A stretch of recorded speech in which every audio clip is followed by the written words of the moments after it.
मैं लक्ष्मी शास्त्री,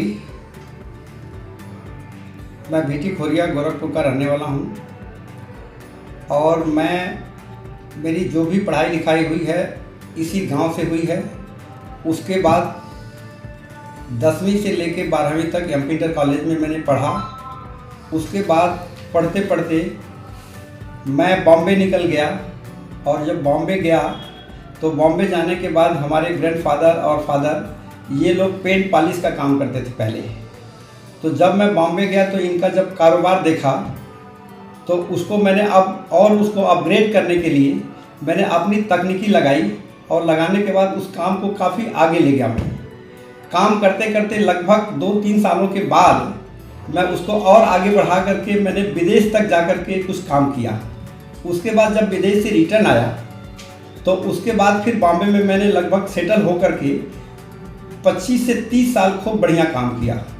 उसके बाद मैं फिर वापस बैक टू पवेलियन मैं अपने गांव आ गया और जब गांव आया तो मुझे लगा कि गांव की जनता पढ़ लिख करके भी बाहर जा रही है, लेकिन बाहर जा कर के भी अच्छा उनको संतुष्टि नहीं मिलती है।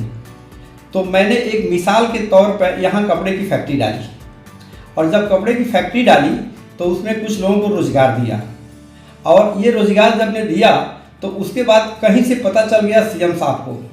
सीएम साहब खुद यहाँ आए और आने के बाद जब हमारी फैक्ट्री विजिट करके देखे और एक एक वर्करों से उन्होंने पूछा कि कितने घंटे काम करते हो, कितना रुपया मिलता है। तो हमारे यहाँ जो भी वर्कर काम करते थे उन लोगों ने कहा कि 8 घंटा काम करता हूँ, 7 से 8 हज़ार रुपया मैं कमा लेता हूँ। ये 2016 की बात है।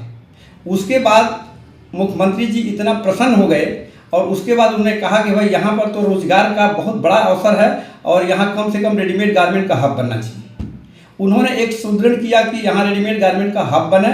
तो जब हब बनने का संकल्प उन्होंने लिया तो धीरे धीरे देखिए गीडा में आज रेडीमेड गारमेंट का हब बन रहा है और उस प्रेरणा को लेकर के हम लोग काफ़ी उत्साहित हैं और बहुत बढ़िया काम कर रहे हैं। और आज मैं चेंबर ऑफ गारमेंट का प्रेसिडेंट हूँ और मुझे लगता है कि इसी तरह से अगर ग्रोथ हुआ तो हमारा गोरखपुर बहुत आगे जाएगा।